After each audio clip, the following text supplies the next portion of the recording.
अस्सलाम वालेकुम नाजरीन। इस एपिसोड के आगाज में हमें कोचा साहब का कबीला दिखाया जाता है, जहां पर आयकूत सरदारी खेमे के अंदर दाखिल होता है और सलाम करता है और कहता है, मैं सरहदों में अदलो इंसाफ कायम करने वाले सरदारों के सरदार उस्मान सरदार का सलाम लाया हूं। तो कोचा साहब और यगीद कहते हैं, वालेकुम सलाम वालेकुम सलाम। आयकूत कहता, उस्मान सरदार कल एक शूरा मुनक्कद फरमा रहे हैं, वो चाहते हैं कि आप और दीगर तमाम सरदारान इसमें शरीक हों। तो कोचा साहब कहते हैं, हम अगोज नस्ल के वारिस के इस सलाम और दावत की कदर करते हैं, लेकिन आखिर उस्मान सरदार ये शूरा क्यों बुला रहे हैं? क्या तुम्हें कुछ इल्म है आयकूत चौश? तो आयकूत कहता, मुझे कुछ मालूम नहीं कोजा सरदार, हमारे हजूर ने बस यही हुक्म सादर फरमाया कि सब सरदारान को मुतला किया जाए। कोजा साहब कहते हैं, जो उस्मान सरदार का हुक्म हमारे सर आंखों पर। आयकूत कहता, ए वल्ला, और खेमे से रवाना हो जाता है। और फिर इसी तरह हमें हसन साहब का कबीला भी दिखाया जाता है, जहाँ पर कायर नमाज हसन साहब के पास पहुंचा हुआ होता है और उन्हें कह रहा होता है, उस्मान सरदार कल शूरा मुनक्कद करेंगे, वो तमाम सरदारान की शिरकत के मुंतजर हैं, वो आपको भी दावत देते हैं हसन साहब।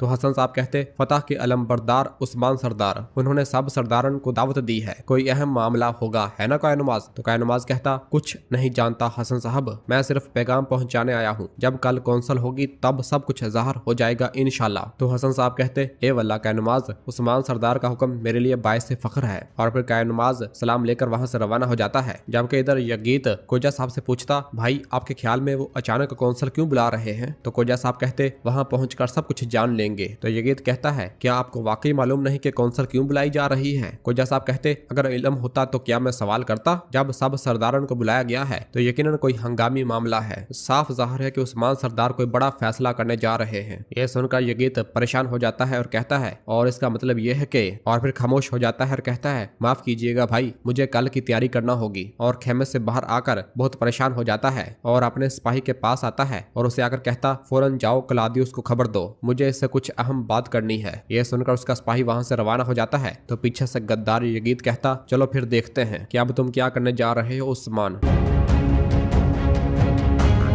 और फिर काय कबीले में जब हम देखते हैं कि तमाम खवातीन जब खाना बनाने में मसरूफ होती हैं, हलीमा और फातिमा खाना बना रही होती हैं, तो फातिमा कहती, मैं गाय का गोश्त भून रही हूँ और ये खातून सिर्फ दलिया बना रही है, इसका काम आसान है, ये इंसाफ नहीं है। तो गोंजा फातिमा से कहती, अरे फातिमा बस भी करो, बस करो, हलीमा भी सीख रही है, ये काम भी इसके लिए मुश्किल लगता है। तो हलीमा कहती, नहीं मुश्किल नहीं, मैं जल्द सीख जाऊंगी। और फिर पूछती, मुझे पानी डालना है ना, मैं कितना पानी डालूं? ये सब देखकर उलगन कहती है, मैंने अभी तो तुम्हें सिखाया था, मैं कुछ नहीं कह रही, क्योंकि बाला खातून ने कहा है कि नरमी से पेश आओ, जरा इसकी बोतल को तो देखो। और फिर हलीमा भागती हुई एक छोटा सा जग पानी का लेकर आती है और इतने बड़े देगचे में वो थोड़ा सा पानी डालने लग जाती है। यह देखकर उलगन कहती, हलीमा, अरे प्यारी हलीमा, इतने से पानी में तुम दलिया पकाओगी? क्या तुम्हें कुछ समझ आया? तो हलीमा वो छोटा सा जग का सारा पानी उसके अंदर अंढेल देती है। और फिर उलगन कहती, क्या तुम्हें लगता है कि यह पानी काफी है? और फिर फातिमा जाती है और एक बड़ा पानी का बर्तन लेकर आती है और कहती, ये पानी तो बहुत कम है, जब तक पानी ऊपर ना आ जाए डालती रहो। और वो बड़े बर्तन का पानी उसके अंदर ढेल देती है और फिर अपने देगचे की जानब भागती है और कहती है, मेरा गाय का गोश्त तुम्हारी वजह से जल कर राख हो जाएगा। तो हलीमा कहती, बहन तुम मुझे दुखी करना नहीं चाहती है ना?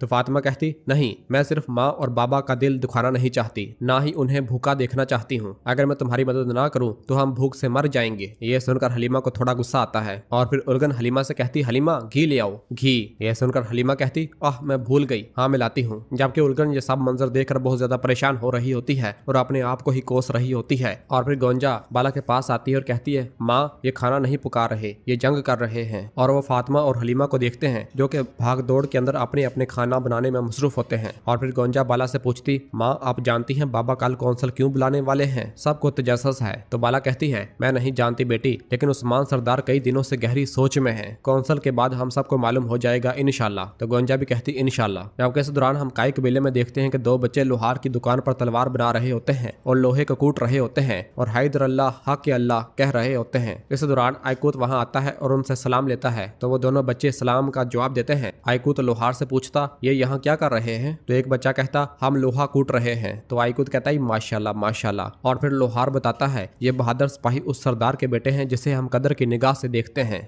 तो आयकुत खुश होते हुए कहता है माशाल्लाह, लोहार बताता है इनको घोड़ों से बड़ा लगाव है, मैंने इसलिए आपको बुलाया ताकि ये बेहतरीन तरीके से सीखें। तो आयकुत कहता तो तुम तुर्कों के दोस्त और साथी घोड़ों से लगाव रखते हो? हाँ, फिर मेरे पीछे आओ, मैं तुम्हें वो सब कुछ सिखाऊंगा जो मैं जानता हूँ, आ जाओ। और आयकुत उन बच्चों को लेकर घोड़े के पास आता है और घोड़े से प्यार करते हुए उन्हें बताता है, कहते हैं इंसान मिट्टी से और घोड़े हवा से बनाए गए हैं, क्या कोई सिपाही अपने साथी के बगैर रह सकता है? हरगिज नहीं। और फिर एक बच्चा कहता, क्या उस्मान सरदार का भी कोई साथी है? आयकुत कहता, तुम जिसे देख रहे हो यही उनका साथी है। और फिर एक बच्चा कहता, दूसरे घोड़े हनहनाते हैं, ये क्यों खामोश है? तो आयकुत कहता, ये खामोश है मगर दिल से बात करता है, इसकी आंखों में देखो, ये सब जानता है मगर कुछ कहता नहीं, ये दूर तक चलता है मगर शिकायत नहीं करता, अगर तुम इससे बात करो ये तुम्हें सुनेगा। तो बच्चा पूछता, हम बात कैसे करेंगे? आयकुत कहता, बताओ तुम्हारा नाम क्या है? तो वो बच्चा कहता, मलक शाह अल्प। तो आयकुत कहता है माशाल्लाह मलक शाह अल्प, खूब कहा, हम घोड़े की रूह पढ़ते हैं, हम इसकी आंखों में देखते हैं, क्या इसके कान सीधे हैं, क्या इसकी दुम पुरस्कून है? अगर तुम देखना जानते हो तो ये तुम्हें जवाब देता है, फिर हम इससे गुफ्तगू करते हैं। और फिर दूसरा बच्चा कहता, गौर से देखो मलक शाह, सीखो।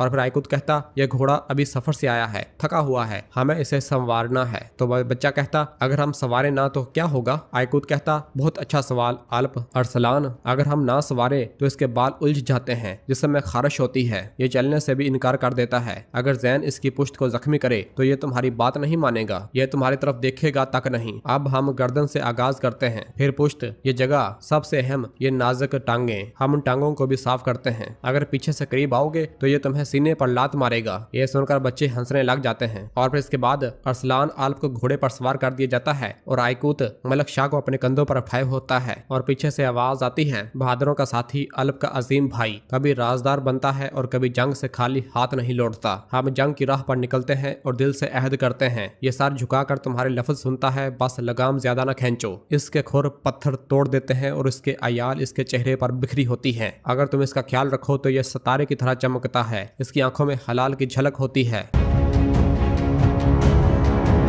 नाज़रीन, फिर इसके बाद हम रात के वक्त देखते हैं कि एक सराय में क्लादियुस मौजूद होता है जहां पर गद्दार यगीत ने उसे बुलाया होता है और फिर वो गद्दार यगीत काले रंग का लिबास ज़ेबतन किए उसके पास आता है, जिसे देखकर क्लादियुस हंसने लग जाता है। यगीत कहता, तुमने बाज़ंतीनी अशराफिया के लायक उनका इस्तकबाल किया क्लादियुस। तो क्लादियुस कहता है, मैं अपने दोस्तों के साथ हमेशा मेहरबान रहा हूँ, खास तौर पर उन लोगों के लिए जो मुझे मालूमात फराहम करते हैं, बैठ जाओ। और फिर यगीत खाने की मेज पर बैठ जाता है और क्लादियुस भी उसके पास बैठ जाता है। यगीत कहता, तुम और मैं एक जैसे नसीब के मुसाफिर हैं, मैं एक तेज धार तलवार हूँ और तुम एक लंबा नेजा, अब हम एक ही राह पर गामजन हैं। तो क्लादियुस कहता, मुझे इस पर यकीन है, अब मुझे वो सब बताओ जो तुम जानते हो यगीत साहब। तो यगीत कहता है, उस्मान सरदार कौंसल बुलाने वाले हैं, उन्होंने तमाम सरदारान को दावत दी है, तुम तो जानते हो जब उस्मान सरदार कौंसल बुलाते हैं तो इसके बाद तूफान आता है। तो क्लादियुस कहता, तुम्हें जानना होगा कि उस कौंसल में क्या फैसले होंगे। यगीत कहता, मैं ये जान लूंगा, मैं जान लूंगा बेशक, जब हम एक साथ काम शुरू करेंगे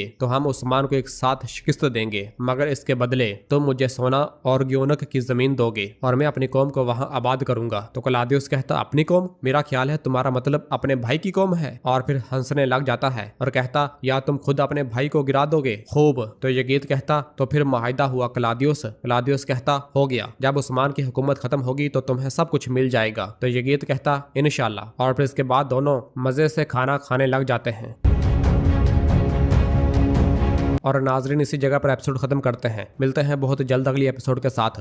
वीडियो को लाइक कर दें और जिन दोस्तों ने अभी तक चैनल सब्सक्राइब नहीं किया वो जल्दी से चैनल सब्सक्राइब कर दें और बेल आइकन यानी घंटी वाले निशान को भी प्रेस कर दें ताकि आने वाले एपिसोड्स आपको आसानी मिल सकें। दुआओं में याद रखें। अल्लाह हाफिज।